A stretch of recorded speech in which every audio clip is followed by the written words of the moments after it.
Okay. So just to kind of orient you, tonight we're going to cover the classes from, I think it was October, November, December, January. We're going to start by talking about creating a sacred space for learning. And so the first thing I wanted to talk about is, what do you think it means to have a religious experience? When you have a religious, or have you had a religious experience? Well, I'll start first. Okay. Yes. Okay. I think on multiple levels, I've had religious experiences. This is to remind me to take my medication, which I did. I'm retired from the fire service, so I've had many. I would say probably one that just stands out for me was, and I've been on this religious tour for decades, but more formally in the last few years. But I think probably one of my most religious experiences, probably the night that several of my coworkers were injured and 3 died in a fire. Wow. That was, and when I finally, and there's a lot backstory with that, but finally when I was relieved of duty formally from the scene, I went into prayer for hours, just hours. So that's interesting. So prayer, why prayer? I mean, why did that feeling? It was a combination of prayer and chanting, because I needed to soothe myself. I needed that space. I needed that trying to understand, because that only happens in Firehouse Magazine. It was happening now. So you felt that prayer and the chanting could soothe you and help you deal with that? Well, it brought me, because I was dealing with a lot at the time. Let me just go back, because I was one of the first Black women in the fire service in Maryland. I'd been dealing with a lot of issues in terms of my equipment being sabotaged, with this happening, with that. I sought an intellectual way of trying to deal with what I was already going through prior to all this, with a professor from University of Maryland, Baltimore County, who I'd never met, but we began talking on the phone in terms of some things. I finally met him the night of the fire, after they found the first 2 bodies. And here I am trying to nurture and care for those people, and he pulls me aside to talk to me. So I had a lot of things going through my mind and through my heart at that time. And one thing was, what would God have me to do? What does God have in store for me to do? That by whatever you want to say, that I was a firefighter technically at that time. When I went in, you had to be a firefighter. But I also was trained as a paramedic. I was trained as an engine driver, so I could substitute. And just before that fire came out, I was removed from the fire engine and placed in a medic unit with a young man who came from another station. It was the one and only time they pulled all the paramedics in for training. And if I had not been in that situation, I too could have been trapped in that fire. You never know. So there was a lot that I was going through, that's a profound thing for me. How about you, Arlene? I don't know about, such a religious experience like that, but I get joy in going to the Friday night services and to the Saturday morning Shabbat services. And, it's comforting. The prayer is comforting, and it gives me a good feeling to be there. So sometimes a religious experience can be like Geraldine's, sort of, spontaneous, and sometimes it's expected. When you go on Friday night or Saturday morning, that there's a good chance you could have that kind of experience. But what if you wanted to schedule, what if you wanted to create a religious experience? What could you use to do that? Like something in your home. How could you create a religious experience at home? Well, you can do that by doing the routine of lighting the candles. Rituals, having the lighting ritual. candles. I do want to say that one of the experiences that I did have that's awesome to me as a religious experience, my father came from poverty, and he lost his mother in Vienna before he even came over here at age 12 or so. And he had his bar mitzvah on a Thursday with a congregation in Vienna. And so when he retired from the law, he took up learning Hebrew, and he learned the Haftorahs and how to chant them. And you would feel when you would hear him and everyone in the congregation, it was an awesome experience. It felt like he was the person that was speaking, that Haftorah was all about. He knew every word and what they all meant, and it all became alive. And that really has always stayed with me. And he did that as a man in his mid-70s to learn all that. And that's what it's going to be like at convention when 1,000 women are sitting and, awesome. experiencing it with you awesome. too. Awesome. Oh, wow. Yeah, and that's so, how so anyway, if we're creating rituals, we want to make these rituals significant. We want to set them off from the rest of the things that we're doing. And we can do that with blessings, right? So if you think about all the different rituals, lighting candles, motzi, the things that you do at home, they're shaped by the blessings that you say, right? So, and then there were other times too, when you set off something by a blessing. When we come into the synagogue, there's a special prayer right at the beginning of services. I don't know if you're ever there for it. Do you know what that is? I'm not sure. We say, and I have it here, Ma Tovu. Now my picture, I have to move my picture. How lovely are your dwellings, Jacob. This is when you first enter the synagogue. How lovely are your dwellings, Jacob, your sanctuaries, people of Israel. Ma tovu ohalecha Yaakov mishkanotecha Yisrael. And this, a couple of weeks ago, we read the Parsha of Balak and Bilam. This was the sorcerer who was supposed to curse the Israelites, but instead when he opened his mouth, this is the blessing that came out. So we say this individually? Some congregations say it as the very first thing. We do it sometimes on like Sunday minyan, we don't do it on the Shabbat minyan. So synagogues have different customs, but this is the first. If you look in your Siddur, this is like the very first prayer before the morning service. My synagogue back there, everybody does it together. It's the first one. So it's like brings the whole community together immediately. That's the moment. And that's how it's done at Or Shalom also, all together. So it sets off that space. It's like, we're going to start with this blessing because now is the time that we've come together as a community to pray.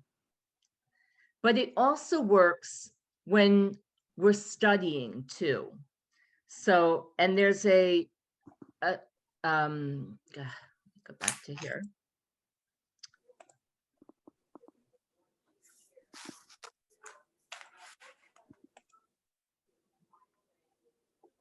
This is not sharing, is it?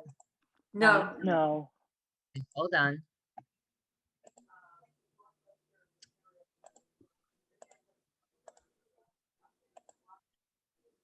I'm getting there. Okay. So there's a special blessing that we're going to say that we've been saying when we start this class every week. Baruch atah Adonai Eloheinu melech haolam asher kitchanu b'mitzvotav v'tzivanu la'asok b'divrei Torah. Praised are you, Lord our God, King of the universe, whose commandments add holiness to our life and who gives us the commandment to study words of Torah. I sent this to you in the handouts, so you have it too. But it's like, I like it because it's la'asok b'divrei Torah, and it's like you're soaking up the words that you're studying, the words of the Torah that you're studying. And la'asok just means to sort of immerse yourself, to participate. But the soak is a great way to remember it. So, it works. Okay. So You said Go you ahead. sent that particular one to us? I think so. That was for chapter 2. You know what? Do you have a Siddur at home? I do, because I was trying to turn to where You will we find start. it a lot of times at the beginning. This is the kind of thing, when you get through with tonight, one Yeah. of the things that I was going to suggest to you later is to look through your Siddur with some of these handouts, and some of the Siddur will start to make sense because of what we're going through tonight. That blessing should be towards the beginning of right. the Siddur. Okay? So the Siddur is going to be your friend. It's going to be one of these things that when you pick it up, when you have a few minutes here and there, and you think about some of these things and you look at some of the handouts, a lot of the Siddur is going to make absolute sense to you where it might not have made sense before. Right. That blessing. Especially after tonight, because we're going to talk about how it's Yeah. structured. So, Okay. so All right. I the want to work- get it before. I have it in the other room. Okay. Sorry. Okay. You Okay. don't need it It's- now. you won't need it for No. this. But so the work that we're doing in Wait. this. We Go didn't get ahead. that handout. I can't find it. So that particular one. It's Okay, so I difficult. will resend it. I'll resend Yeah, I that don't after. remember having that Okay. particular You'll get it. one. You'll get it again. I'll send All it. right. Because so the work that we're doing in this class is religious work, and it's by framing it at the beginning with a blessing, and we're also going to frame it at the end with a blessing. It's like lighting the candles on Shabbat, right? Marks the beginning of Shabbat, and then you have Havdalah at the end to mark the separation between Shabbat and the rest of the week. Right. Okay. So we're going to start this class with this La'asok prayer, and then we're going to end it with the Kaddish D'Rabbanan. Kaddish D'Rabbanan, you might not be familiar with that because a lot of synagogues don't say it. It's like the regular Kaddish, like the same words as the mourner's Kaddish, but which is not so easy anyway because it's not in Hebrew, it's in Aramaic. So, but there's an extra paragraph added in there, which is to, it's a prayer for all of the rabbis and teachers and the students, this extra paragraph. And so what we've been doing in class is there's a Debbie Friedman version of the Kaddish D'Rabbanan that's sung, and we've been playing that at the end of the class. Ordinarily, we would say it all together, but it's very hard to do with Zoom. Right. Everybody's singing at a different speed. So we kind of went over to the Debbie Friedman, listen to this song version. Again, this will be something you can find in the beginning part of your Siddur. So if you sit down sometime and literally just flip the pages and look at what's on some of these beginning pages, you'll see some of these things there. Okay. Okay. And the Kaddish de Rabbanan is like it sounds, the Kaddish of the rabbis. That's what it means, or the scholars. Okay. You want me to take over? Yeah, so Okay. now we have the class framed by these two blessings to create a sacred space. And now we're going to talk about sacred time, how There are sacred two time in things. Judaism. Yeah. So when we begin to study or learn or pray or do anything according to ritual, we set aside sacred space, like Julia was just talking about, and sacred time. You know, at the beginning of the COVID separation last year, we started to talk about how do you create sacred space and sacred time when all you're doing is staying in your house? And so what do you make, you know, how do you, you're not in synagogue, so you don't have that advantage of seeing the ark in front of you to see the Torahs when the ark is open. How do you even know when it's time to begin praying? Okay, so setting aside sacred space and sacred time actually go hand in hand. All right, when we talk about and I know a number of people have been looking and the question has come up, oh, when is Rosh Hashanah this year? Well, Rosh Hashanah in Hebrew is always the first and second day of the month of Tishrei. But what's the question they're really asking when they ask that question? When is it? When? In September. What are the days in September? Okay, so what are the problems that we have there? How many calendars are we working with? 2. Yeah. And the calendar that our daily lives are on is generally, not our Jewish lives, but our regular daily lives is governed by what? What kind of calendar is it? As you know, most of our months are 30 or 31 days. February is the only exception. What's this calendar governed by? The moon and the stars. The sun. Sun. It's a solar calendar. And the Yeah. Hebrew calendar, the Jewish It's calendar, lunar. is a Moon. lunar calendar. Lunar. Okay, so how many days are there generally in a lunar calendar? The lunar. Yeah.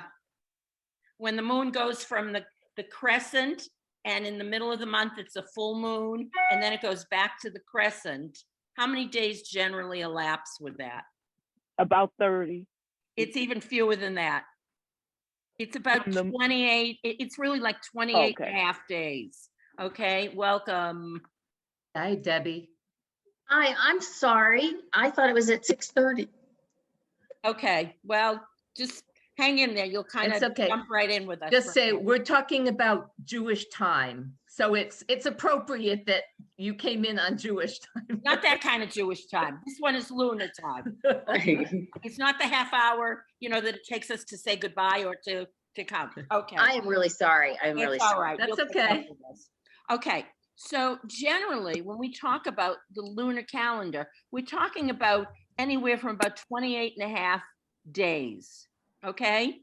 And I mean, if you even think of when you first learned about having a period, it was generally figured on the 28, 29 days. Most women were not 31, or if they were, you know, when whoever the doctors, and they were usually male, said, you know, 28 days. And we knew it was not the case, but certainly the lunar calendar does function on this. Now the half day is a problem. So what happens is in some of the Hebrew months, there are 28 days. In some, there are 29 days. So that's how they get the average of the 28 and a half days. The problem comes though, if you go with every holiday on either 28 or 29 days, what happens after a couple of years? Everything moves, and you might be celebrating Rosh Hashanah in July and not in September or October. So there's an adjustment in the lunar calendar. Generally, every 3 years, welcome, generally every 3 years, we have what's called a leap year. In the solar calendar, we have it every 4 years. But in the lunar calendar, we have it every 3 years. So the adjustment is made right there. And what do? They add an extra month in that 3rd year. For the solar calendar, we add in February 29th. 1 day, that does it. But in the lunar calendar, we add in every 3 years, we add in an extra month. Okay.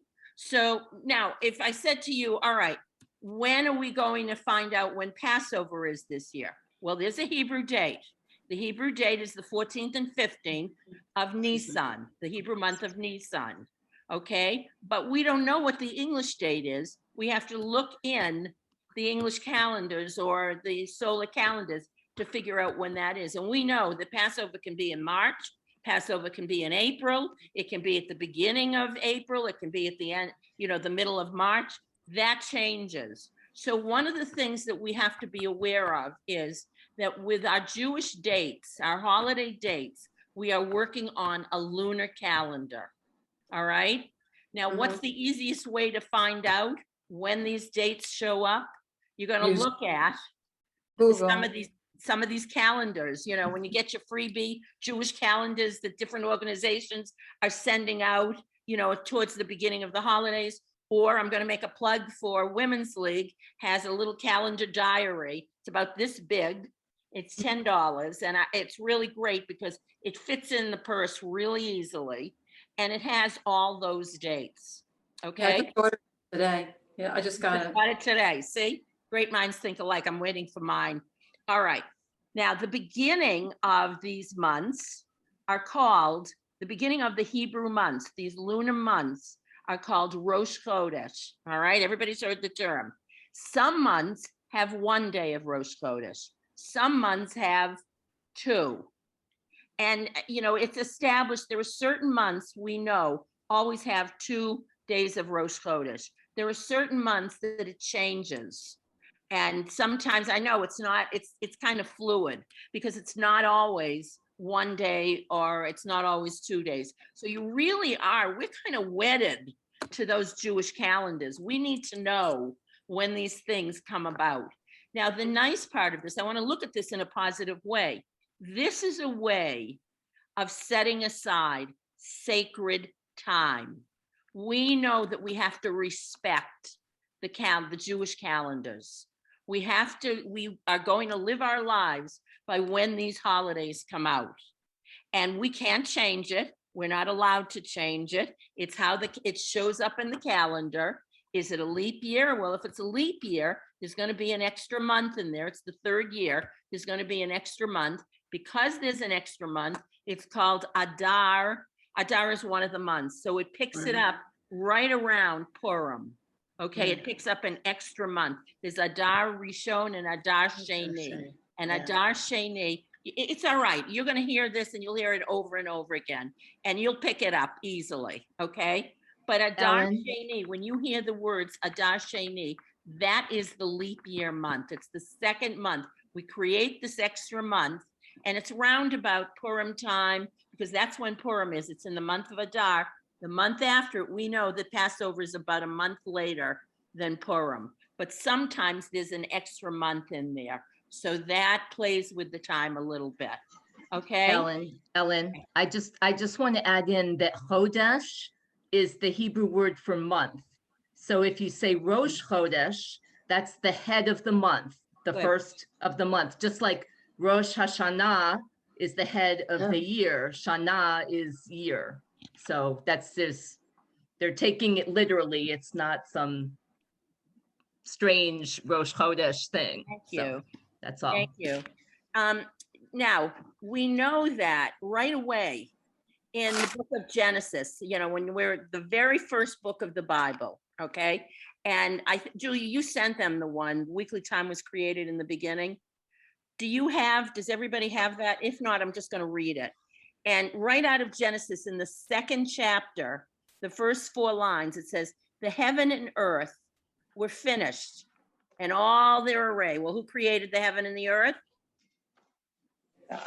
God. And on the 7th day, we know this story, God finished the work that he had been doing, and he ceased on the 7th day from all the work that he had done. So what are we starting to hear about right here? Shabbat. Shabbat, of course. This is the beginning of sacred time.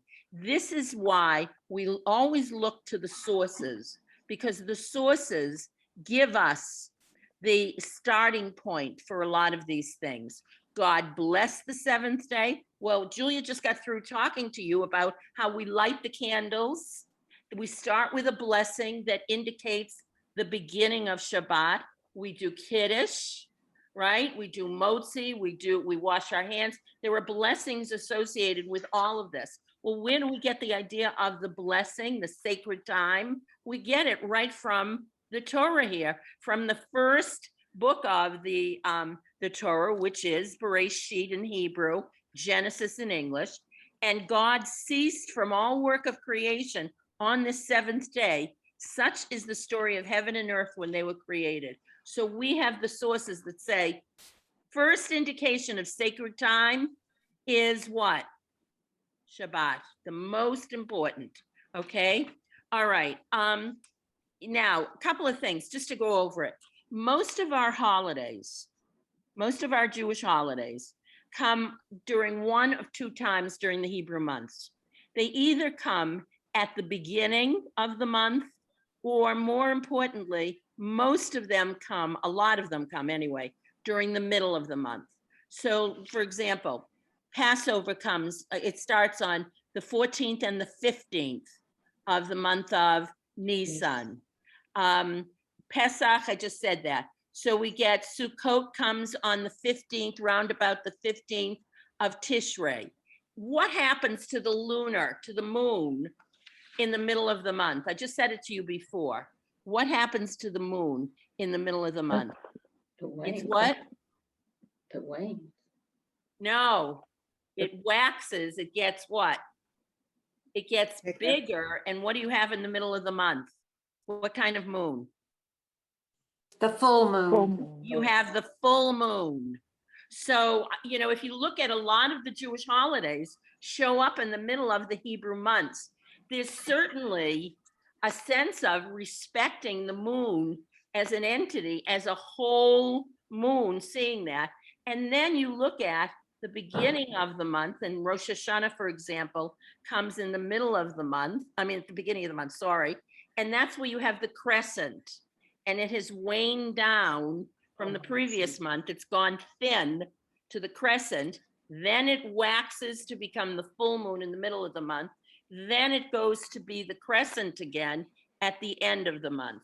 The other time that we have a lot of holidays show up is about a quarter of the way through the month and 3/4 of the way through the month. So that there's sort of a regular kind of pattern here with the way our Jewish holidays appear. A lot of them the beginning, a lot of them in the middle, but you also have a number of them showing up at the quarter mark and the 3/4 mark. It's a good way to learn fractions. But at any rate, you know, you'll start seeing, if you look through those Jewish calendars, you look through the calendar diary, Women's League, pick up a Jewish calendar sometime and look at when in the month these holidays appear. You'll start seeing some of these regular kinds of patterns. Now, most of our holidays appear on a lunar cycle, but there are some holidays that are governed by the solar cycle. The three primary holidays that are not Rosh Hashanah and that, but are more like Passover, Shavuot, and Sukkot, are all governed by the solar calendars. Why? They are three. This is what you need to remember. They are called the shalosh, which means three, regalim, and a regal is your leg. These three holidays, Passover, Shavuot, and Sukkot, are all harvest holidays. This is when people walked, there's the regalim, regel. They walked to the temple in Jerusalem hundreds and hundreds of years ago, and they brought their harvest with them, and they offered up a part of the harvest to God, to the priest, the high priest, to thank God, and to pray and to give these sacrifices. So these three holidays, okay, are all solar governed. Why? Because they all had to do with a harvest. You had the spring harvest, and the spring harvest was Pesach, okay? And you had a lot of, in the Sukkot, you had wheat. In Shavuot, you had fruits. I'm not a farmer, so I can't tell you exactly what showed up at Pesach, but Pesach, another name for Pesach was Chag HaAviv, the holiday of spring. So whatever fruits and vegetables and things were growing in the spring, that's what they used to bring. So people went to Jerusalem, even if they lived on the outskirts of whatever country they were in, they walked to Jerusalem, they brought offerings, sacrifices, and most of the time what they brought were what they had grown in these 3 harvest holidays. We haven't had a lesson yet on the Shalosh Regalim. That actually is our September lesson. So that's when you'll be with the regular class. Am I correct, Julia? I think it's September, right? So Right. just as a lead in, which the others haven't had, you're getting this now. So you'll be really the gifted and talented part of the class. Woohoo! You will know when you hear Shalosh Regalim, what the rabbi that, who is it? It's Rabbi Lauren Tuckman. Okay, so you're really getting some information here. She's going to talk about those Shalosh Regalim. Those are the 3 harvest holidays. Shalosh They are Har- governed by, hold on one second. They are governed by the sun. Okay, we cannot change when the harvest is going to be ready. All right. So Shalosh those is 3. solar holidays. Okay. Who had a question? Yeah, okay, I got it answered. It's You 3. got it answered. So, Okay. oh, okay. Go ahead. Go ahead, Julia. So there are other religions that follow the lunar calendar. But they don't have the leap month. So like sometimes if you follow it, you hear about Ramadan. Right. Sometimes Ramadan's in the winter, and then a couple of years later, now it's in the summer, and the fast days, are really long because they fast sun up to sundown. But that's because they don't have a leap month to fix their year. If we did that, those harvest festivals would be in the middle of winter. They would move around and it wouldn't make any sense. So they had to add that leap month in. And the other thing that you'll notice related to the harvest is during Sukkot, we add in, it's Shmini Atzeret, we add in the prayer to get rain or to get dew. It goes between Shmini Atzeret, which is part of Sukkot, and then again in Passover. So we start to pray for rain because the harvest is important and needs rain, or we pray for dew because we don't want too much moisture. We want just enough. So when you start to see those little things added in, it all has to do with the harvest, and it has to do with the Shalosh Regalim, the 3 holidays where they walked, regel being leg, okay, Hebrew word for the evening, beside Rosh. And we have 2 parts now. We have Rosh's head and regel is leg. You get 2 body parts. But we have some holidays that are solar calendar, governed. And then we have some holidays, the religious ones, the ones about our relationship with God.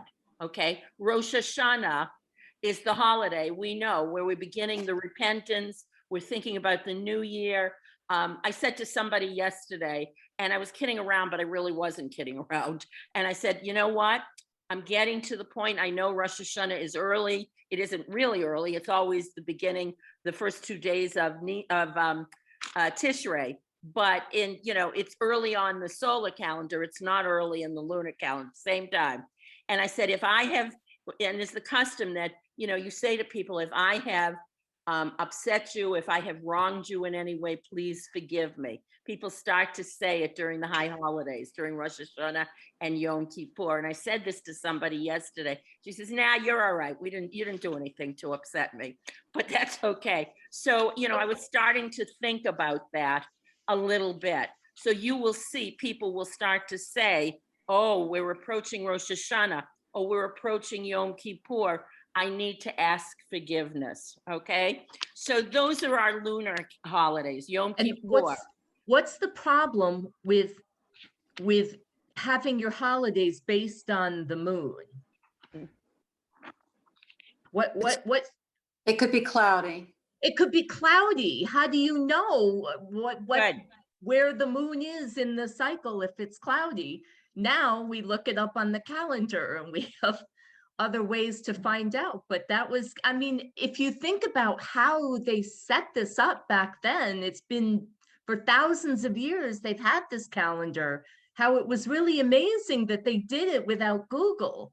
And with that, the reason that they have an extra day sometimes on these holidays is because they would, if the moon was cloudy in one area, they would have to send a messenger to a faraway area to let them know that the moon was a whole moon, or it was a, you know, the holiday was beginning. If one part of the country couldn't see the moon because it was cloudy, because it was foggy, whatever. So they would need time for the messengers to get to wherever they needed to go. They would usually go to where the judging body was, and the judging body was called the Sanhedrin. And the Sanhedrin would say, okay, the holiday is starting now. We have seen the full moon, or we have seen the crescent moon, or we know what day it is, or the lunar, or whatever, okay? So they needed to add some of these days on. I mean, the thing makes sense when you think about it, but they were trying to give the people as much notice about holidays beginning, all right? So we have the harvest, and then we have our religious obligations. Okay. And they also have, you know, if you look online, you can find out when Rosh Hashanah will be in 2030. Right. So they have this all set out for years and years. And it was done that way back when too. It's not, so it's all fixed. They talk about the fixed times, the fixed holidays. Okay, you want to take over with the building blocks of Jewish prayer? Do you want to do gematria? Yeah, let's do 2 seconds of gematria. Okay. Okay. Gematria, okay. You should have this. What page is it? It's page 25. Yeah, if you have did you send the handout on this one? I did. Okay, if you have the handout on page 25, I'm going to give you a quick lesson on this. One of the things that you will often hear, and if you don't have the handout, just listen, it'll still make sense, is you might hear the term gematria, which actually is not really Hebrew, it's Aramaic as well. But one of the things that we learn is, in English, we talk about the year is 2021. It uses numbers, okay? There's no confusion. We know what it is. In Hebrew, they don't use numbers. They actually use letters when they have to give a year.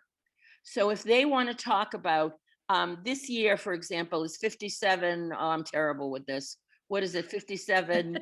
Like I have to 81 look or it up in something. the calendar. I don't know. I never remember what it is. But let's say I'm correct. I don't think I am, but let's say I'm correct. And it's 5781. Okay. At any rate, how do they give that? They don't use numbers. So how do they give the year? Okay. Well, we know that we're not going to be out of the 5,000s for a long time. None of us is going to live long enough to be out of the 5,000s.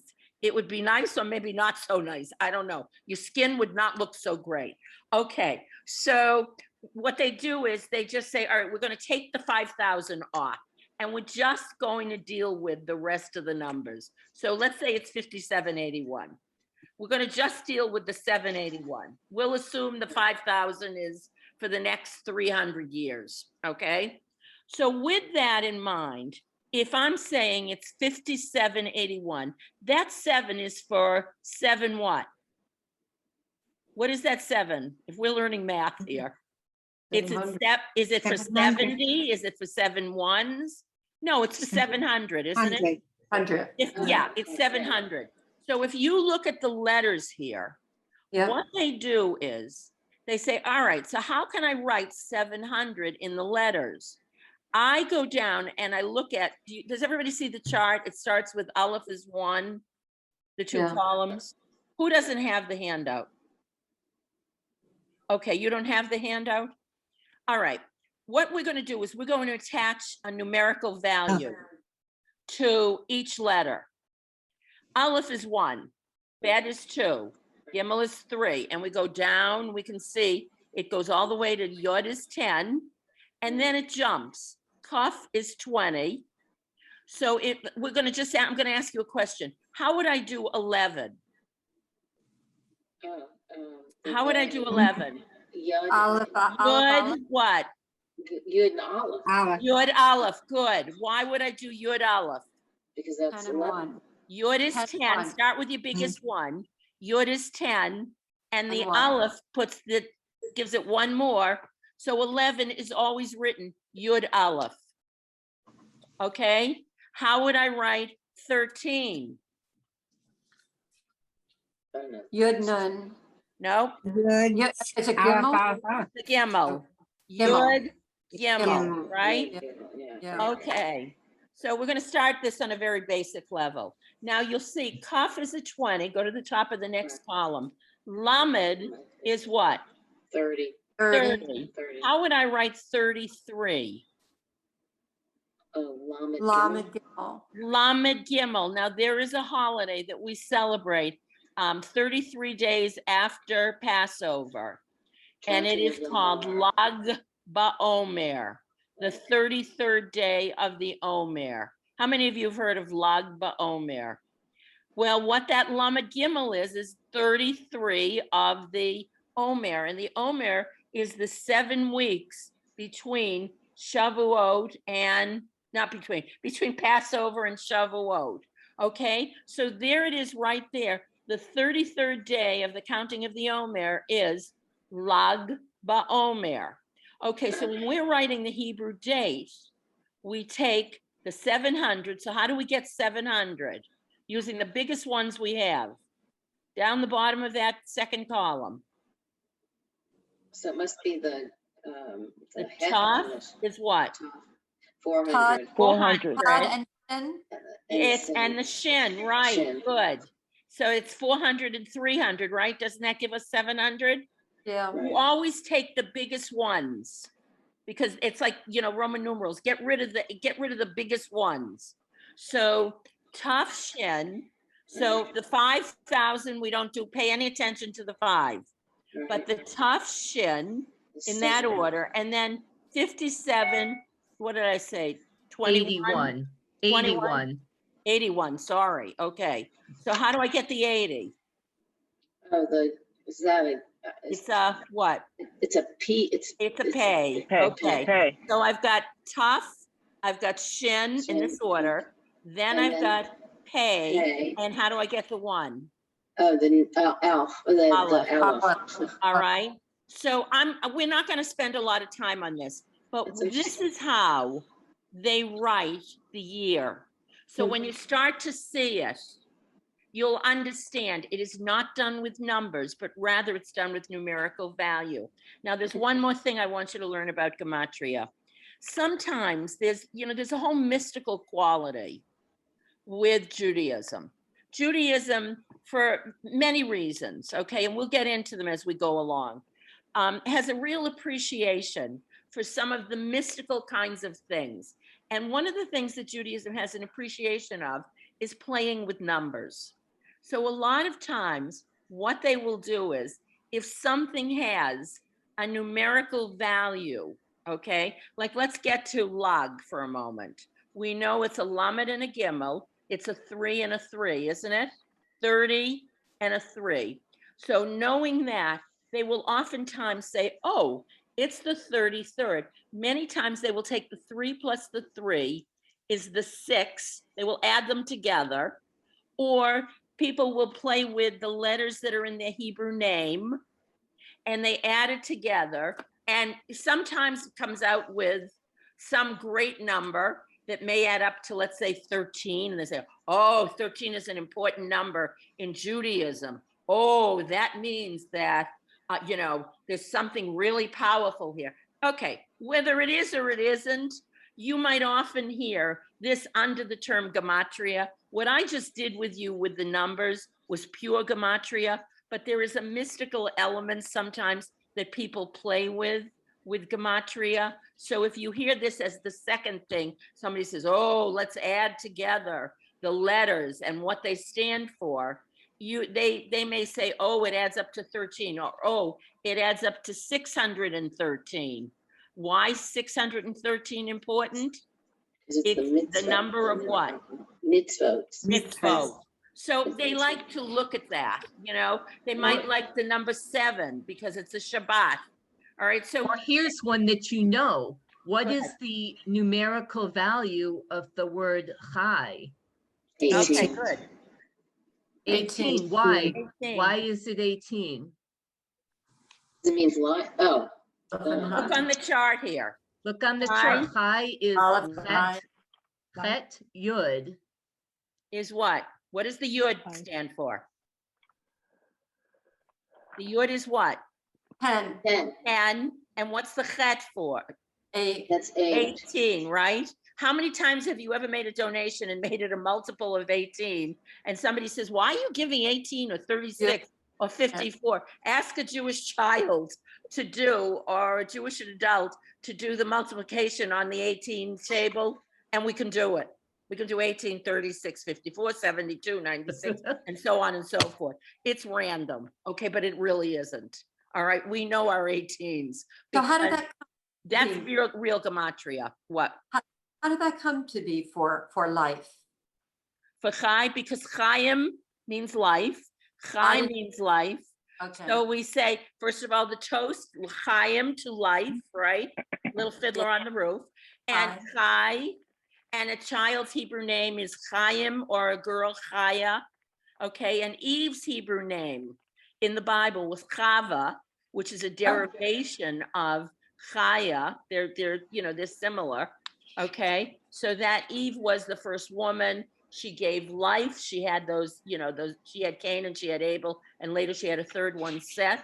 So all of that is related. It should be starting to make a little bit of sense. Yeah, I thought it always meant good luck. Good It luck. does. It does Oh. mean it. It's life and it's luck in a lot of ways because it stretches it a little bit. We play with it a little bit. All right. But the chai came first, and then because those two letters add up to 18, that became the auspicious number. Yeah. Okay. All right. Julia, you want to take over from 35 and 36? Yes, but I want to just go over a couple of things. Okay.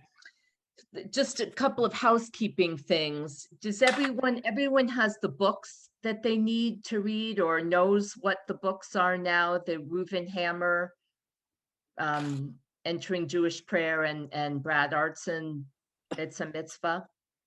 Okay. Yes. If you have not sent it to us already, we were telling Arlene and Geraldine before you guys came on about the statement of belief. Email that to us when you can. That was in the email I sent, just a paragraph, something on what being Jewish means to me. And this is not, don't agonize about this because we're not looking at it. We're just holding it for you so that we can give it back to you in 2 years at the end of this course, and you can see how things have changed or if they've changed. Also in the email that I sent, there was a link to actually register for this class. So if you could do that, if you haven't done it already, there's a $36 charge, which covers the One time only. one time only. Yeah. For the year, but then also we'll have your contact information and all of that. So if you could do that. Was everyone able to access the videos? Except for May. Okay, good. So It'll eventually be up. except from, right. So Debbie pointed that, no, actually not. Not? Oh, It's not there. For some reason, we don't have that. okay. But it wasn't, I know, it wasn't for this class. We'll be covering that on the next, on the 29th. That's the next class, right, Ellen? Yeah.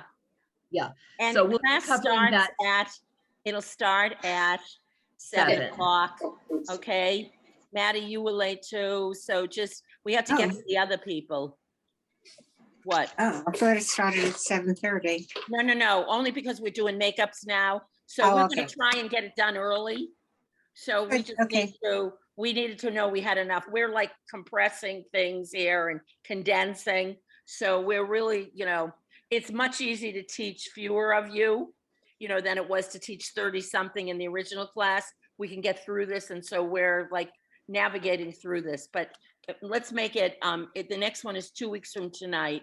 That's the 29th, and it starts at 7 o'clock. So Julia, the ones that are missing, I don't know what we're gonna do. I have to figure that one out. I So don't know. thank you for But not what we'll do missing. is we're going to be in that class, we're going to be talking about Birkat Hamazon, the grace after meals. And there's a whole, there was a whole class on that Women's League did. So even though we don't have the recording that when we originally taught it, we'll send you the link to that other class on the website, and you'll be able to review that. And just to let you know that there is an end to this, they have started to plan for convention. And we Oh. said that the bat mitzvah will be in 2 years, it's 2 years from now, at convention. So just to let you know, when we said it will end at convention, they just started to plan this week. So Wonderful. they know, that there's something very important here that we're all working on. Okay, so everybody, Okay. read through all of these and just be ready to start 2 weeks from tonight. We'll have to figure out what we're doing with the couple that are missing. But Right. there'll be 3 makeup classes. So this is the first one. The next one is 2 weeks from tonight, July 29th. Then the other one is August 19th. August The 19th. 19th. Yeah, and Okay. again, that will also be at 7 o'clock. Okay? And we'll try and get through these as quickly as possible, but again, we're making up a bunch of lessons here, okay? Which is why it might seem that we're going over a lot of different subjects. We And are. also that's why we asked you to watch the videos too, because Right. this is 6 hours of material that we're compressing into 2. So we want you to have that and come with any questions that you have after watching those. Okay, good. So now we're up to Change of subject. November, right? November, and we're going to move on to prayer. So the first thing we talked about creating this sacred space with a blessing. What's the difference between a prayer and a blessing, or is there a difference? There is. There is. What's the difference? Because we go to services on Friday or Saturday, and there seems to be an awful lot of things that if they're not prayers or blessings. Are you giving thanks on one and Right, you're asking for something from the other. yeah, giving Uh, thanks and asking? Right, Yeah. Prayer is an asking. right. Well, a blessing has a specific formula to it. So you always know if it's a blessing, and that blessing is Baruch Atah Adonai, or you might see Baruch Atah Hashem, because Right. they don't say the name of God unless it's during a prayer service. You might see that too. And Hashem just means the name. So the people that don't feel comfortable with saying Adonai as a name of God, then they substitute the word Hashem, meaning the name. So you'll hear it a couple of different ways. Okay. So this is that handout that was page 35. It says for November, I think, or December. I think it's December, the December class. So it's a formula. Baruch atah Adonai Eloheinu melech haolam. And this is in, there's a textual basis for this from Psalms, has that formula. So that's how we know what to say, what the formula is. It's like, little math formula book, you go and look it up. Well, we go to our text sources to look up what we're supposed to do. But then there are different types of blessings. There's 3 main categories of blessing. There's Berchot HaNehanim is the first one. So that's a blessing that you say before something that's connected to the senses. So that's a blessing, or maybe you tell me, what's an example of a blessing that you say before, or something that you're using for the sentence, for the senses. For the bread, motzi. Mhm. the mo- Motzi, right? Yeah. So that's something, And but it's the, also, go ahead. for the drinking of the wine, Barre Priagafen, that Good. the fruit of the vine. Right, what about something that you're seeing? If you see a rainbow, Oh, You're yeah. muted, Bless- Geraldine. Blessing for that. Geraldine, you're muted. For a first time experience, there's a blessing. what's the Because blessing I that we didn't- say a lot when we come to something we haven't done for a while, or it's a new experience? The first night of Hanukkah, we say it, that blessing. What's the blessing that it's a very common one that most people know? It gets us, we're blessing God, we're thanking God basically for getting us to this special time. Anybody remember that one? Is it blessed are you, Adonai, our God, ruler of the universe? That's the beginning, but it starts with Shehecheyanu, Oh, V'chikiyanu, Yamanu, Hazman Hazeh. Yanu, Lazman Hazeh. And just to explain that, the Higiyanu, that we reach, Higiya is to reach, Lazman Hazeh, this time. Okay? So in fact, at the beginning of the Passover Seder, we do a Shehecheyanu. We do a Right. Shehecheyanu that first night of Hanukkah. Hanukkah, We do a right. Shehecheyanu when our children have a Barabat mitzvah. All kinds of experiences, because we are so happy to reach this time. Okay? So I ahead. think that's the example of the third type of blessing. That's a blessing where you're thanking God. Right, right. So it's, and also if you think about the Siddur and when you go through this after, the whole, if you're ever there, when your synagogue starts services, I started going, I never went at the very beginning of services for Psuke de Zimra, that very first service they do at like 9 o'clock. Well, we do at 9:15 when hardly anybody's there. But during Zoom, I started going, and now I love it. But that whole first set of blessings, Birkot HaShachar, the morning blessings, is all about thanking God, including the one that we've changed in our Siddur. It used to say, "Thank you for making me a man." Oh, yeah. Not a woman.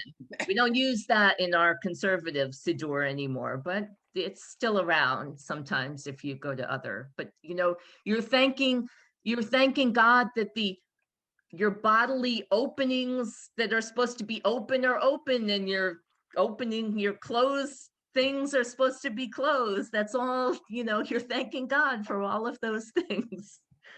I'm So thankful for my poop. Yeah, okay. That works too. and Okay. then you think about the Amida, and we'll get into that. Another word for the Amida is Shmona Esrei, 18. There are 18 blessings. That's the word for 18.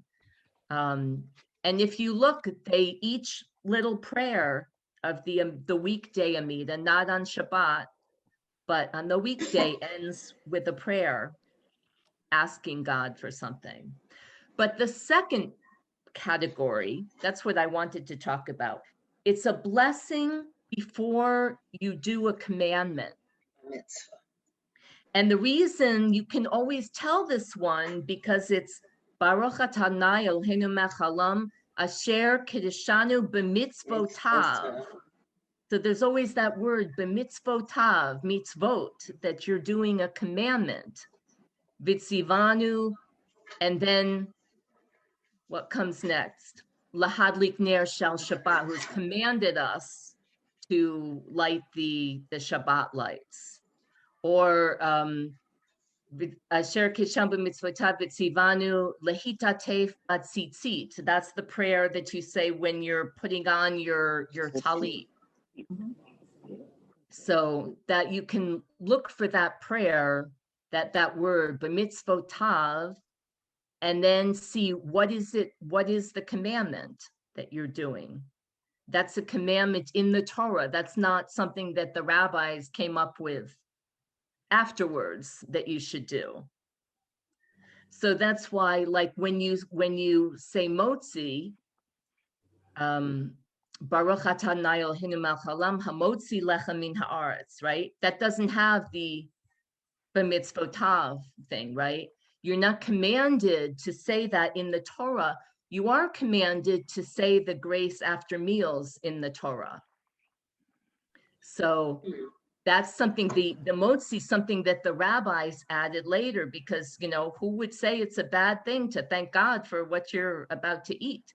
It doesn't mean that one is, you know, better or worse than the other. They're just different categories of blessings. And then just a couple of questions at the end of the discussion.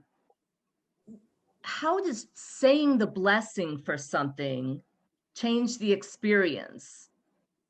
Like, how would it be different if you just did the thing versus doing the thing with a blessing? It makes you focus and feel. Yeah.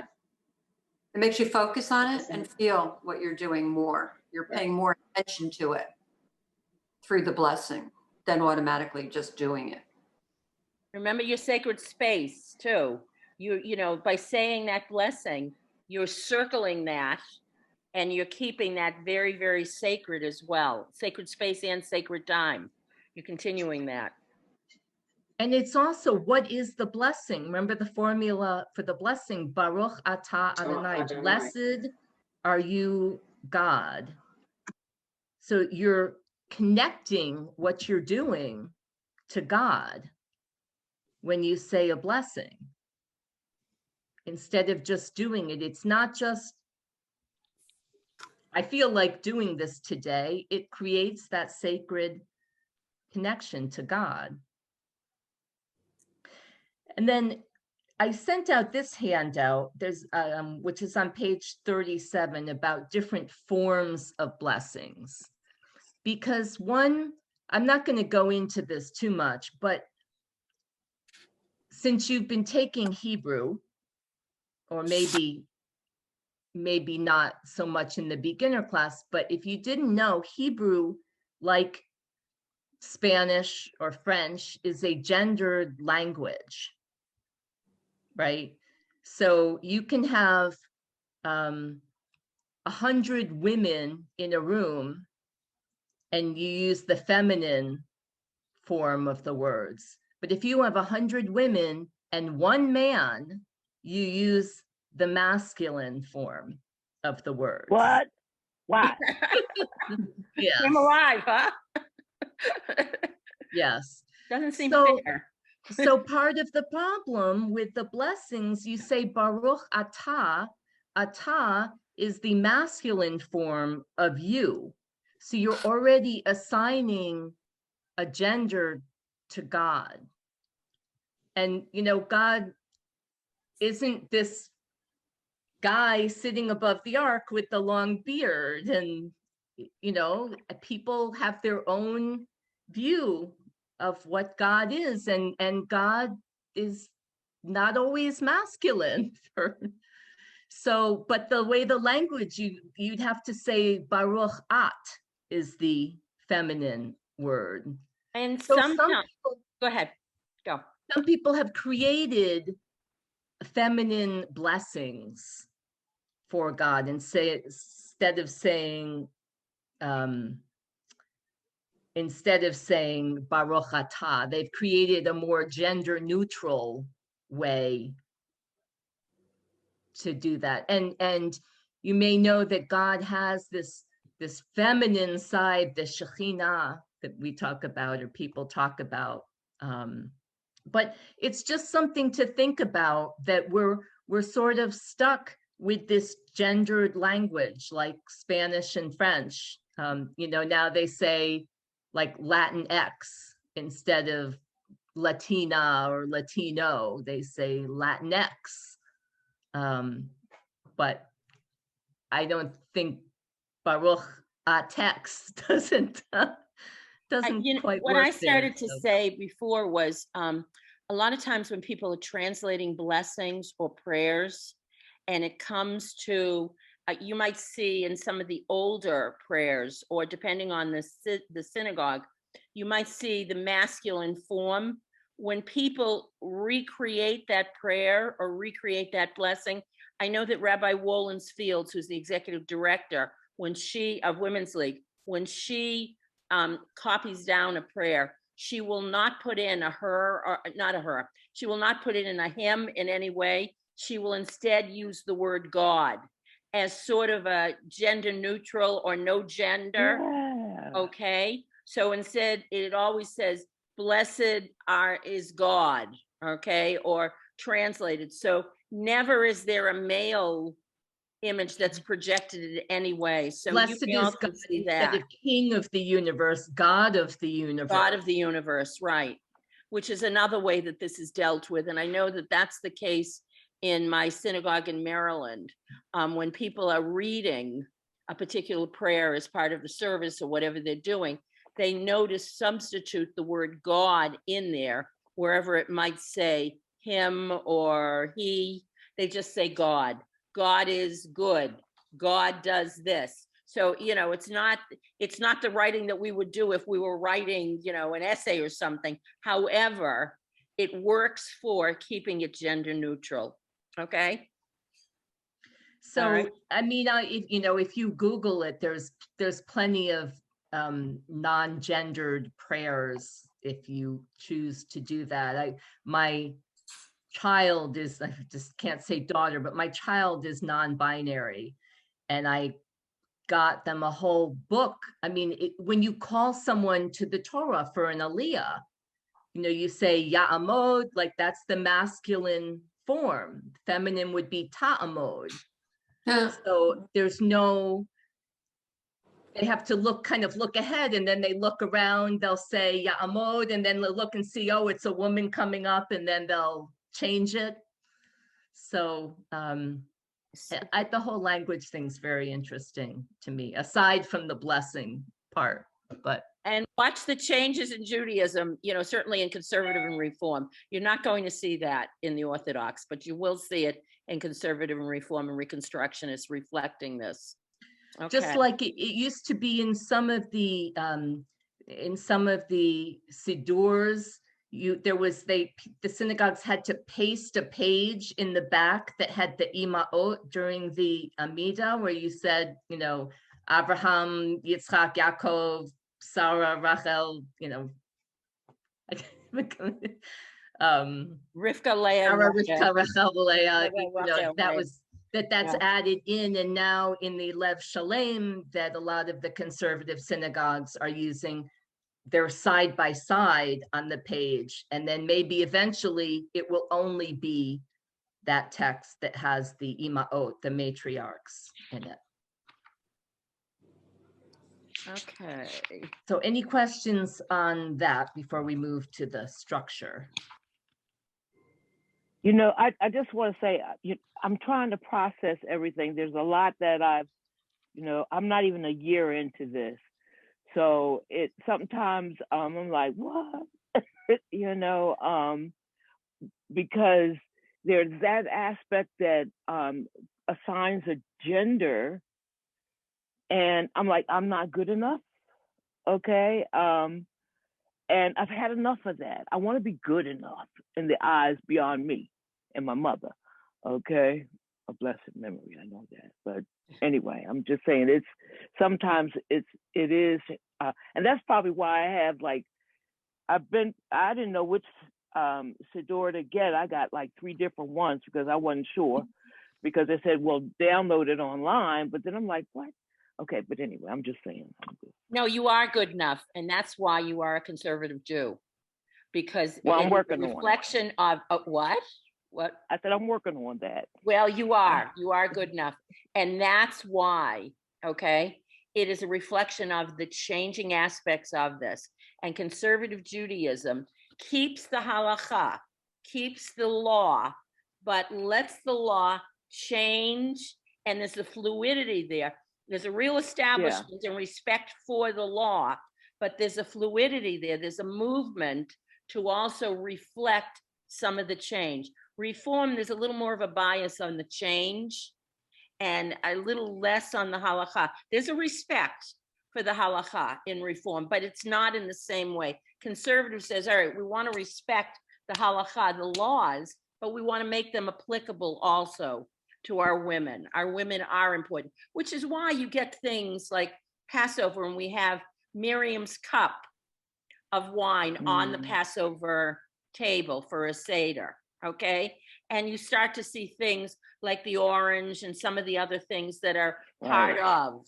So this, you are good enough, you are better than good enough, all right? And that's, you know, that's where conservative Judaism, and the fact that we are all women together and that women are studying together. We're coming back here on this bat mitzvah because some of us did not have it the first time around, or did not have it on a Saturday morning the way the boys did, and it was jammed in, which is what happened to me. It was jammed in on a Friday night, and I got a little bit of something to say, a little bit of the Haftorah, and not much of anything else. So there's the, you know, a reframing of this experience. We have a lot of women that are in the bat mitzvah class to redo, because they are good enough, they are better than good enough, because they are the leaders in their synagogues, because many of them are presidents of their synagogues, they are presidents of their sisterhoods, they are writing prayers, they are doing all these things. So you are good enough. But I will say too, that just the fact that it's not always personal, because every noun has a gender. Table has a gender. Like, what makes table masculine or feminine, or door, or apple? You know, they were just assigned basically, and it's not feminine or masculine qualities like that. So it's not just people, it's every object has a gender too. And but even those objects that have the gender, some of them have picked up additional words that have adjectives attached to them, and the adjectives may look gendered, but they have, you know, they've assumed a different meaning, and it changes it to feminize it in a certain way. So it's really interesting. This is, again, the fluidity of some of this stuff. So, you know, this is what we'll talk about as we go through, and the understanding. You may be a year into it, but there's a lot of stuff here that you could be 35 years into it or 50 years into it, and it's still difficult to understand. So we're trying to at least give you some ways of looking at this and seeing the connections and seeing the understanding of it. Some of this stuff should start to make sense to you as we go through it over and over again. I want, and we'll have the recording posted, so you Yeah. could always watch this again if you know you didn't get something the first time, and then just send us an email. You know, I'm still not clear on this. Were you on, were you, I mean, I know, Arlene, you've got the question, but were you on the class that Rabbi Janet Ozer-Bass did, where the last class, which was the whole large group, and she talked about, she said, when I go to a synagogue in East Oshkosh somewhere, and I'm praying, I am saying the same prayer that they said thousands and thousands of years ago. And it's the same prayer that somebody over in Yenamsville there is saying. And, you know, I never in my life looked at it that way. I knew that, you know, intellectually I knew it, but emotionally, and I heard people that night say, I never thought of it that way. I had goosebumps when she said that. So those are the connections that you should be starting to make as far as, you know, the spirituality of this, but also the sense that you are part of the vertical generation to generation to generation. Even if you're the starting point, okay, you're still part of a generational kind of thing with generations all the way back and eventually generations forward, and then horizontally with all the generations that are going on, all these women all over the world that are, you know, doing these same kinds of things. I actually picked up Hadassah's magazine. I got it in the mail today. I know we're talking about Women's League, but in Hadassah's magazine, they were talking about Nigeria. and they were talking about a prayer service, a Jewish prayer service with some Jews that were in Nigeria who, it was very different. There were bar mitzvah services, and yet it was very the same. Right. So it was, it was an interesting article. I didn't spend enough time on it. I was skimming it, but And I'll we go had back and women, look at it. the Abayudaya women in Uganda. We had they joined us for our daily Makom Biachad study session and prayer session at noon every day. It was just these women across the world, I It's mean, it pretty was cool. so It is cool. powerful. We would urge you to get on and try, if you have the time available and you haven't done Makom B'Yachad, join us. It's now down to 3 days a week, Tuesday, Wednesday, and Friday. But I mean, we all just came together and it sort of evolved. It came together because there were people that wanted to say Kaddish for, somebody. We had to create a sacred space for people to say Kaddish when their synagogues were closed for Right. COVID. And people are still getting on that had not been on before. So if you can find your way to it, the Zoom information is in Women's League, the update, Right. and so forth.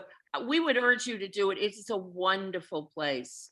And women are very, very supportive of each other.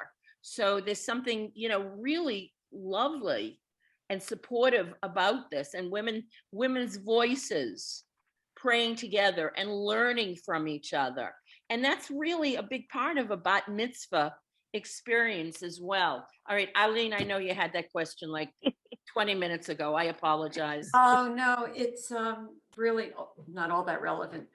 You started the section on asking the difference between a blessing and a prayer. Mm-hmm.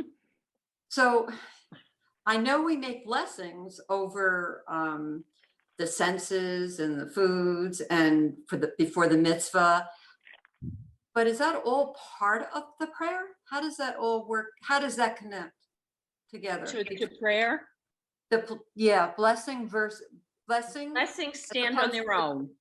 Blessings can be integrated into prayers, but for the most part, blessings stand on their own. Okay. And then because we have a lot of those moments in any daily experience where you want to say thank you. I was talking to my sister today while she was on the phone with me. I hear her go, ah! I said, what's the matter? She says, some guy just cut into my lane. And, I had to stare to the left. And that would call for a blessing called the go mail. Right. And the go mail is when you go through a difficult situation or a dangerous situation and you escape. So if she had wanted to, she could have easily, while she was driving, said that go mail, thanking God.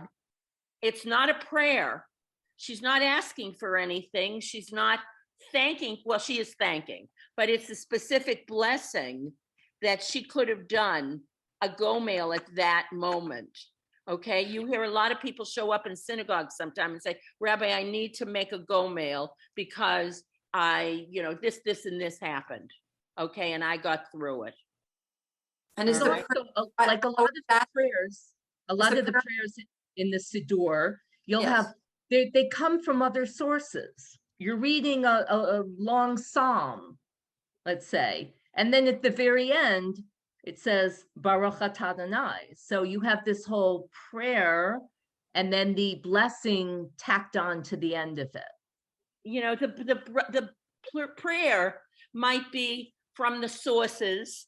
It might be specifically from Psalms or from the Torah. And then after you read the source, then it puts the blessing there. The blessing is almost like another reminder of what's important about what you just read from the source. This is to remind you. It's like the little abstract that you pull from a larger piece of text. And it says, okay, folks, you just read the text. This is why the text is important. So say the blessing, because this is why you are thanking God or you're asking God. Okay, so you will often see both of these together, but they are different things. They are distinctly different. Okay, we're going to talk about prayer in a couple of minutes. Thank you. Does that make sense? Yes, I'm glad you answered that for me. Yes, Okay. it does. It puts it together in my mind. And Yeah. that's why I said, look Yes. through the Siddur. Siddur. Yes. Because sometimes when you're looking through the Siddur, a lot of the stuff that we have been talking about tonight will start to make sense to you. Yes. Yeah. And you say, oh, I didn't realize that. And actually, if we come over to, I want to finish this up because I got about a half an hour here. Come on over to 43. Julia, were you done? Yes. Were you done? Okay. Oh, Now- and just one more thing on this. Okay. If you have multiple copies, multiple Siddurim at home, take a look at how they're translating the prayers we're Yeah. looking at too. Because Yeah. translation is commentary, it's interpretation, the English translation. So sometimes you'll see different translations for the same prayer. And it's interesting to read it because that gives it an immediate like bias or prejudice sort of in the way it's translated. Okay. Exactly. So on Okay. 43, now it starts talking about prayer. And there are 3 kinds of prayer. And you're going to see each one of these on 43. You see these writings, and after each one is the source of where it came from. Okay? So the very first one is called a petition. Well, if you're petitioning in a prayer, what are you doing? You're asking. You're asking for something. Right. But here's the source. So we might read this prayer in Hebrew in the Siddur. The Lord stiffened the heart of Pharaoh, king of Egypt, and he gave chase to the Israelites. As the Israelites were departing defiantly, the Egyptians gave chase to them. We know the story. This is going to show up around Passover time. And all the chariot horses of Pharaoh, his horsemen and his warriors, overtook them and camped by the sea near Pi Hahirot before Baal Zephon. As Pharaoh drew near, the Israelites caught sight of the Egyptians advancing upon them, greatly frightened. The Israelites cried out to the Lord. Okay, there's the source, straight out of Exodus. Okay, the 14th chapter, lines 8 to 10. Now, we might have a blessing that might be after that, but we might not. Okay, but if we are looking for a prayer that is petitioning, this is giving us the situation, and we better ask God to do what? To save us. And assumedly, what happened here with the river, with the water, the body of water, Right. that's when Moses raised his hands and everything split. Here's the source. One thing about Judaism is we never get away from our sources. We always go back to the Torah or prophets, which is Nevi'im, or Ketuvim, which is the writings. And Ketuvim has the Psalms in it, has Proverbs, has a lot of additional writings, the book of Ruth. Okay, those are the things that are in Ketuvim. So you come down and it says, now, here's the second thing, a petition. When Aaron turned towards Miriam, he saw that she was stricken with scales. Miriam did some stuff she should not have done, sister of Moses, and she caught what disease? She was given what disease? Leprosy. And Aaron, okay, this is her brother. One brother says to the other brother, Aaron says to Moses, "Oh my Lord, account not to us the sin which we committed in our folly and our foolishness.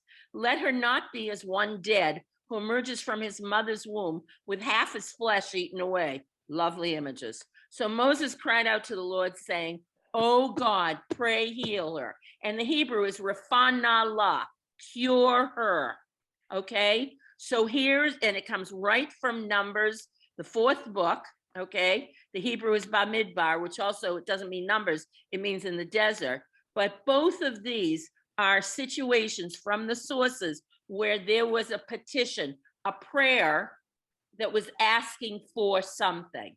The second thing for prayer is praise. Before, Okay, a miracle before occurs. petition, Ellen, can I just ask, I just want to ask Right. you, have you ever said like a prayer, a petition prayer to God?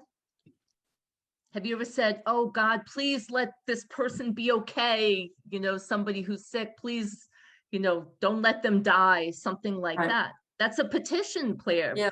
You're asking God for something. So in the Torah, they they ask God for things too.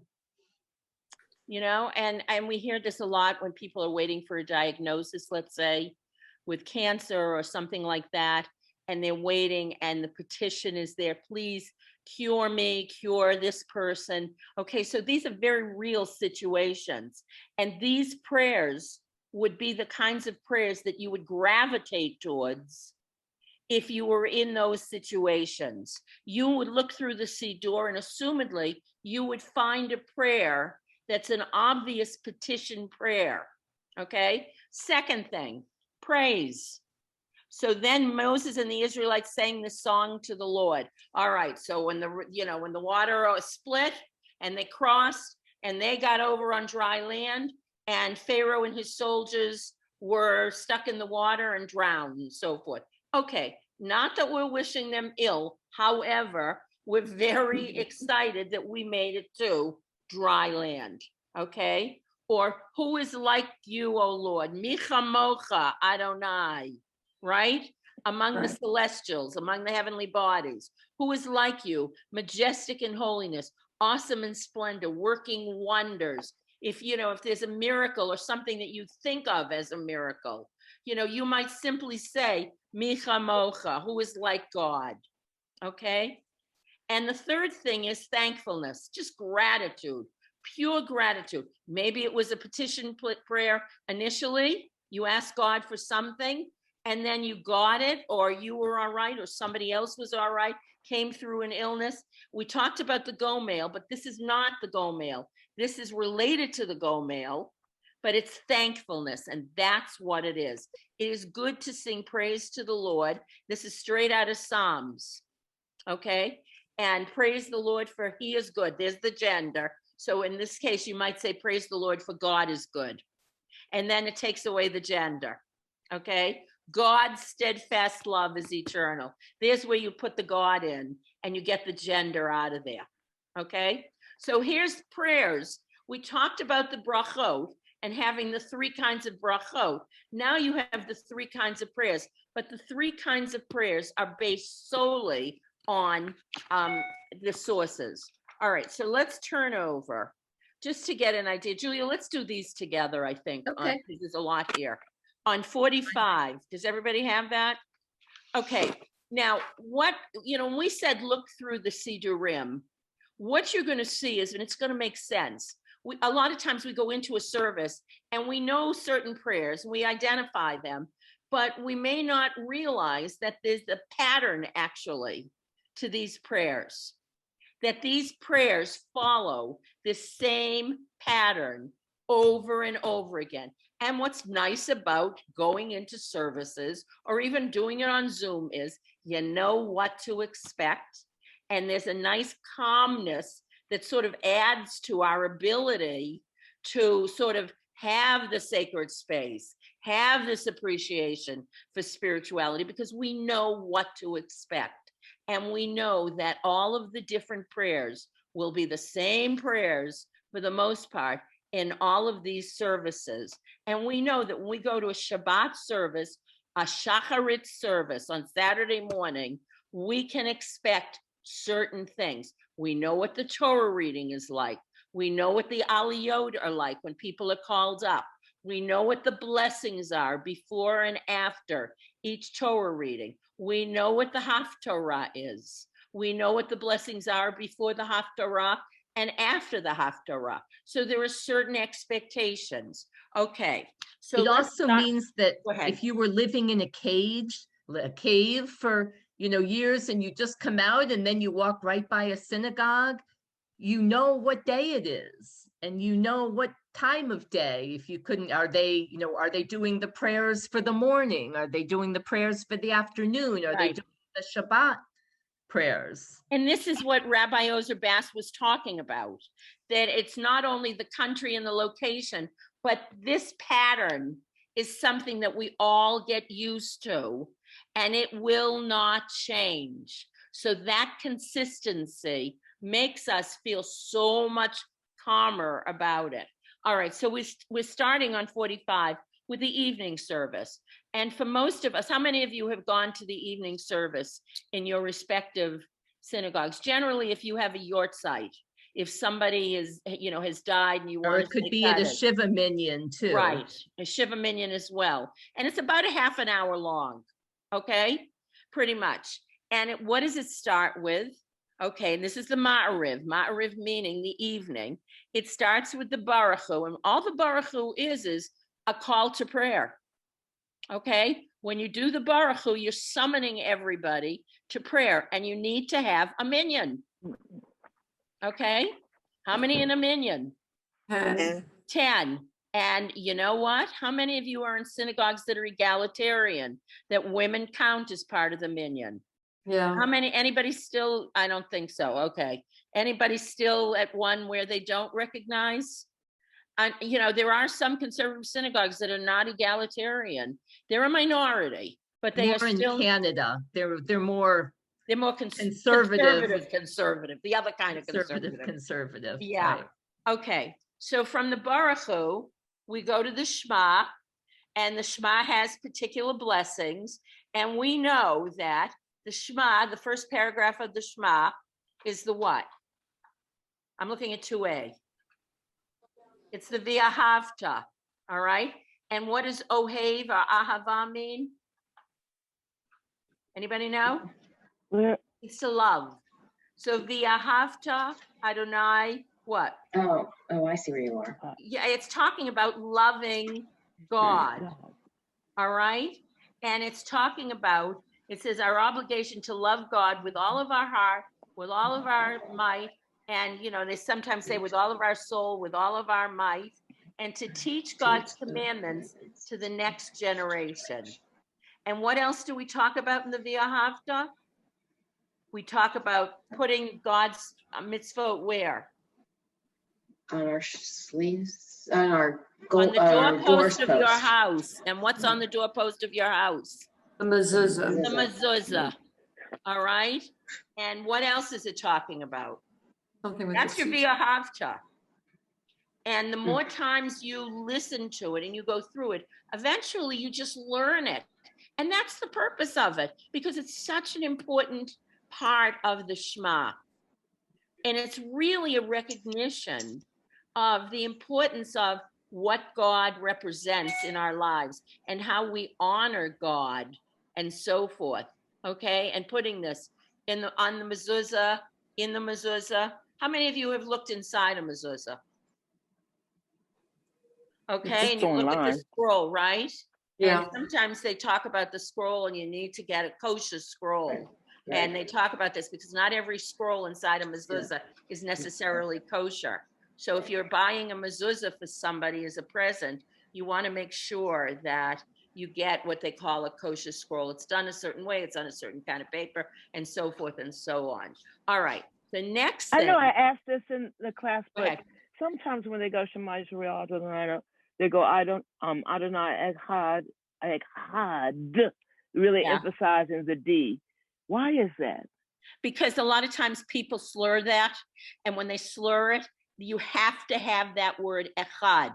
What does echad mean?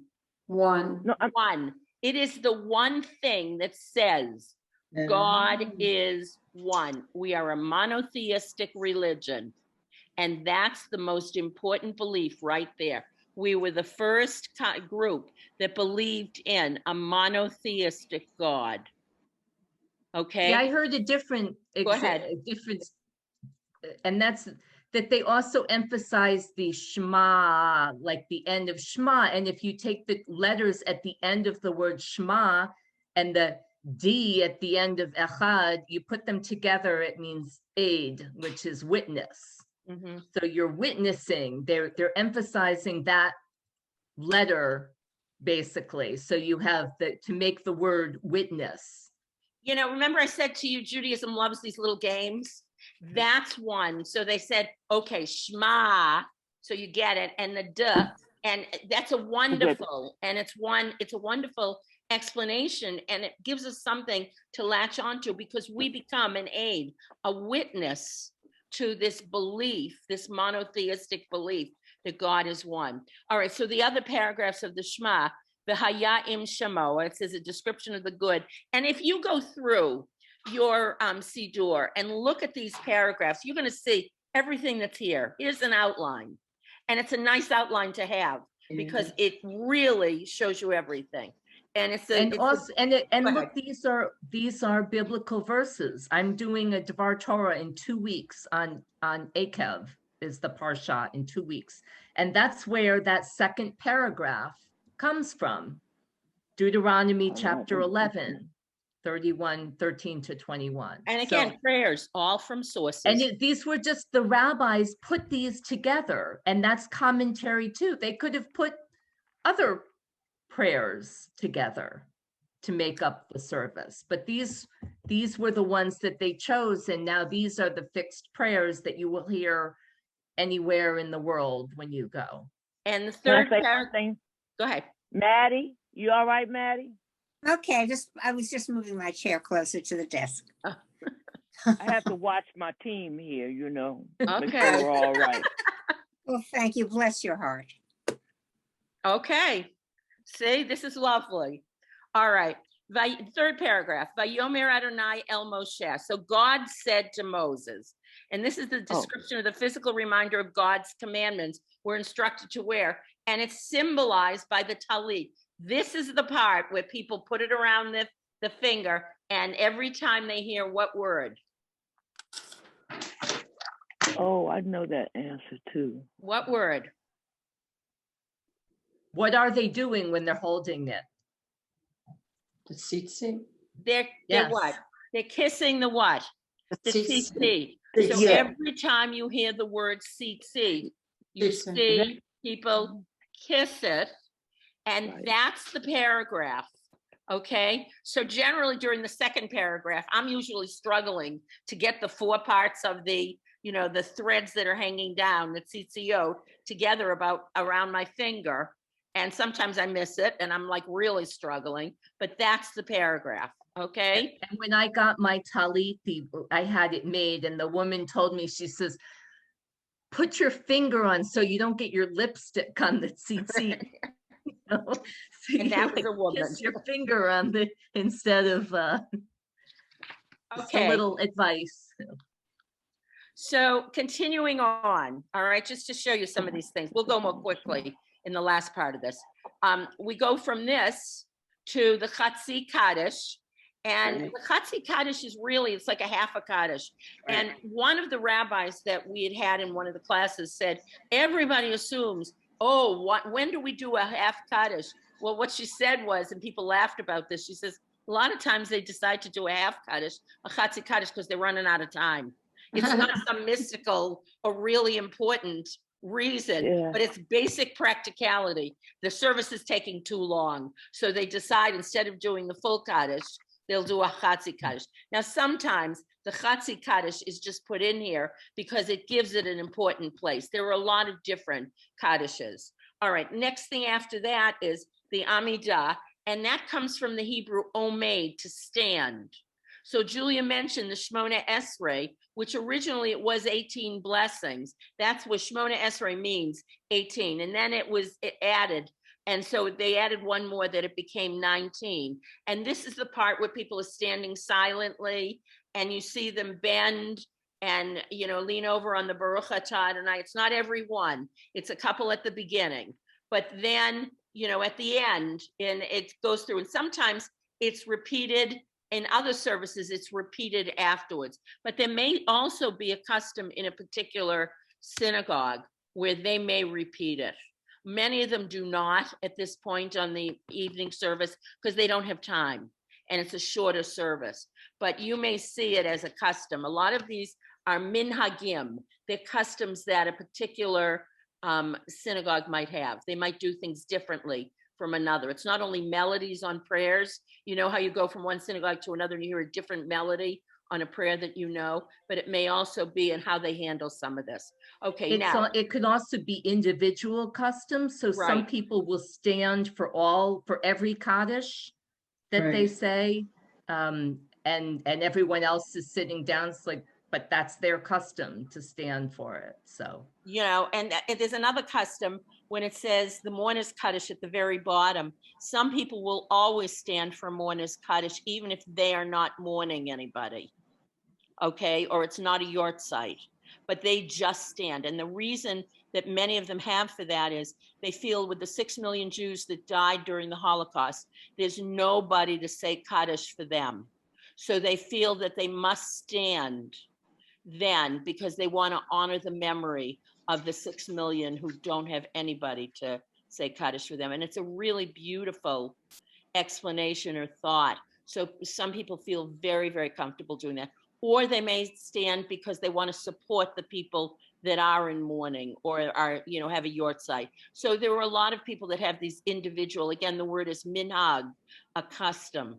Okay, so you can see the Kaddish Shalem, we did the Chatzi Kaddish, the half Kaddish, the shorter one, the Amidah, the Kaddish Shalem, and we know the Aleinu.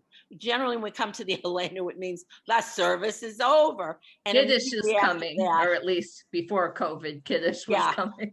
okay, and then the mourner's Kaddish always comes after the Aleinu. So if you turn the page, turn to page 47, let's see if we can just get through a couple of differences. Julia talked before, this is the Shacharit, just the daily Shacharit service, not the Shabbat one. The daily one will always have these two sections at the beginning. The Birkot HaShachar, Julia mentioned this. So it's those blessings that you say then when you get into synagogue, if you're on time, okay, let's say it starts at 9 and you really do show up at 9. Those are the ones that she was talking about where you're thanking God, you know, like, okay, everything's functioning in my body the way it's supposed to be functioning. Thank you for making me, you know, a male or a female, whatever it is, okay? The next section after that is the Pesuke de Zimra. And Zimra means song. When you hear about these song festivals, a lot of times they're called Zimriot or Zimriya. So Pesuke, Pasuk is a sentence. Pesuke means the sentences of song. So it says this is a series of psalms of praise. Remember, prayers come from sources. So a lot of this second section, which if you didn't make it in for 9, you might have made it in for 9:15. You'll be past the Birkot HaShachar, but you might be on the Pesuke de Zimra. You're still a little bit early, but you didn't catch it all, but you caught a lot. So this is, you know, where we, again, praise God with some of these things, okay? And it's certainly where we see things like the Matovu is in the Birkot HaShachar and so forth, but you'll see a lot of these things that are things specifically from the Psalms. Okay, now here's the Shabbat variation. On Shabbat morning, a prayer beginning, Nishmat Kol Chai, the breath of all that lives, follows the song of the sea. The theme here is that we praise God with all of our being, body and soul, word and deed. And there may be some other parts that actually are a little bit different from Shabbat. So what I would recommend is look at a weekday prayer book, look at a Shabbat prayer book. You might want to open up and look at a morning service and put them side by side and just turn the pages and see where you start to see some of the differences. We are most familiar with the Shabbat ones, but it's, you know, it's also good to look at the daily ones as well. Don't buy the daily ahead. one unless you want to, but you won't need that for this class. But if you're interested, go borrow one from your synagogue and put them Absolutely. side by side. Yeah, borrow, don't buy. Okay, borrow. They'll be thrilled most of the Too time. late. Give it to you. Yeah, Oh, really. Weekday, you have the weekday too.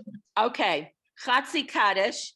Then it goes into the Baruch Hu. Remember the call to prayer. Okay, we get all the latecomers that are probably there by this time. We go into the Shema, and then it gives you a Shabbat variation. So you can see some of those differences. All right, let's turn the page. And then it says there's one blessing following the Shema. In the evening prayers, there were 2 blessings following the Shema. Now here's the daily Amidah and 19 blessings chanted silently, okay, on the weekdays. On weekdays, we have the Chatzi Kaddish, do you see it? But on Shabbat, we do the Kaddish Shalem. Shalem means the full Kaddish. So, you know, we get more time available to us on Shabbat, but it's also a real appreciation for everything that you are talking about and thinking about on Shabbat. The weekday, all right, you've got the Torah service. The Torah is read on what days? Monday, Thursday, Thursday, and Thursday. Saturday. That's why we're not meeting for Makom Biachad. So if you think it was strange that we're only meeting Tuesday, Wednesday, and Friday, why those random days? That's why they are the non-Torah reading days. Yeah, so that if people need to say Kaddish, a mourner's Kaddish, they will have that available. We figure that many services are available to people in the synagogues now on Mondays and Thursdays and Shabbat and holidays. So we're providing for them on days other than the Monday and Thursday and Shabbat. Okay, we've got the Torah service, skipping down a little, and again, we're running out of time, so I want to get through this quickly. The weekday conclusion. So here are the prayers that we use, and then there are some Shabbat variations, okay? And one service that you need to be a little bit familiar with is the Musaf service. And Musaf comes from the Hebrew word la'asot, which means to gather or to add, okay? So the Musaf is an additional service, and it says it serves as a substitute service that for the additional sacrifice that used to be made at the temple on the Shabbat. So it's only on Shabbat, okay? And it is there, it is an additional service. Those services were really designed when they weren't given sacrifices anymore. When the temple in Jerusalem was destroyed, 2 temples destroyed, okay? They then brought prayers in and services in place of those offerings, okay? I'm skipping a little bit. You've got more prayers. Come over to 49 at the top, and only because we're really running out of time here. You can see the Shabbat conclusion, and you can look at those there. And again, I would really recommend that you open up a Siddur and take a look. It makes sense, okay? No, you don't have to memorize this, but absolutely not.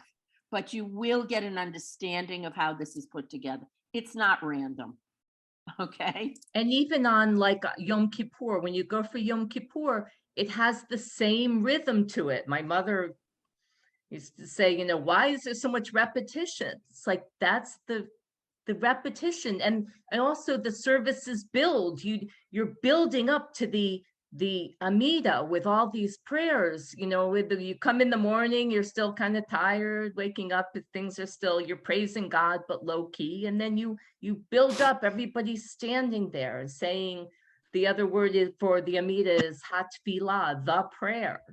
That is like the central part of the service. That's why you keep repeating them in each service. Okay, so we will see you, and we're going to get to the ones who weren't with us tonight, 2 weeks from tonight at 7 o'clock. Right, 6 o'clock. 7, okay.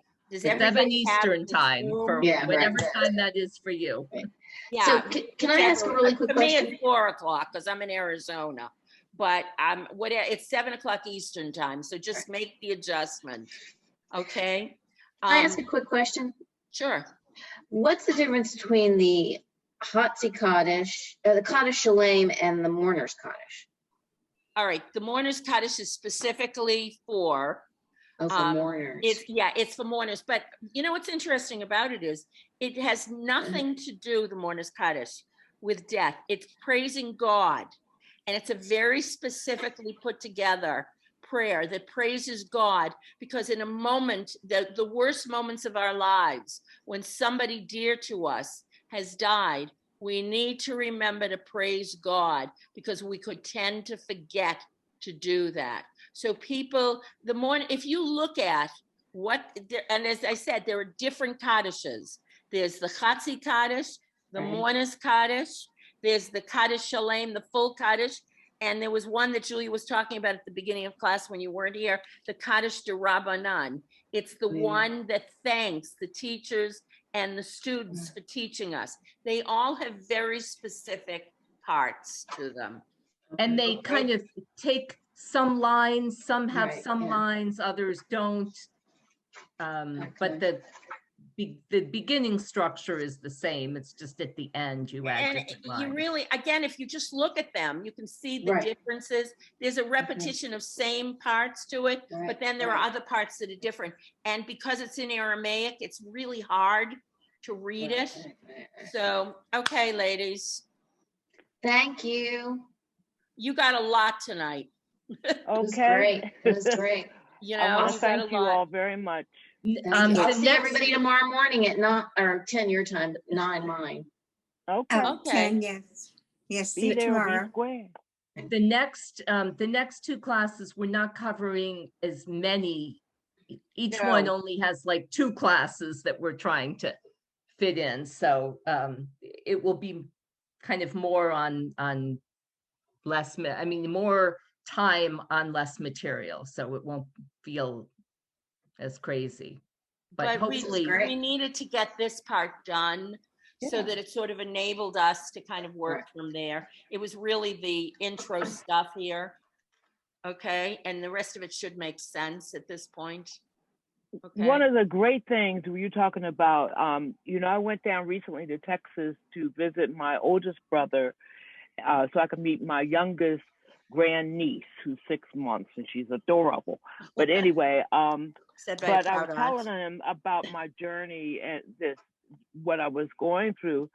And his wife is an AME elder and all that, but they started saying the prayers and then some song. I'm like, well, go ahead now. He gave me, I have it, but he gave me a small cedar, Sidor, yeah. which it was embossed, and Rabbi here said, well, they can get them a lot in Israel, but I thought it was so special. I had purchased a travel cedar. I couldn't read that thing, even with a magnifier. So before he gave that to me, I gave it to him. I'm like, yeah, because he takes the glasses off to read. But I was just so warmed by Good. the prayers. And I said, well, then you can help me with my Hebrew. So I just thought it was an absolute blessing for me because who knew? I didn't know, Okay. that he knew as much as he did. All right, so So- on that note, okay, Bye. I'm going to segue a little bit. Just remember to sign up for Hebrew classes. If we'll have 3 levels. We'll have beginner for people who don't know any Hebrew at all as far as the reading. We'll have advanced beginner and we'll have intermediate. And so there'll be a little bit of a survey on the application. Look for that in August. And we're going to Okay. definitely give priority to our bat mitzvah women. All right, as far as getting them in appropriate classes. But we want to make sure everybody feels comfortable with reading the Hebrew. Okay? Well, thank you so much, Debbie, Thank you. Maddie. I'll see you tomorrow morning. All right. Yes, and Arlene, Bye-bye. or did Arlene? Bye-bye. Thank care. you.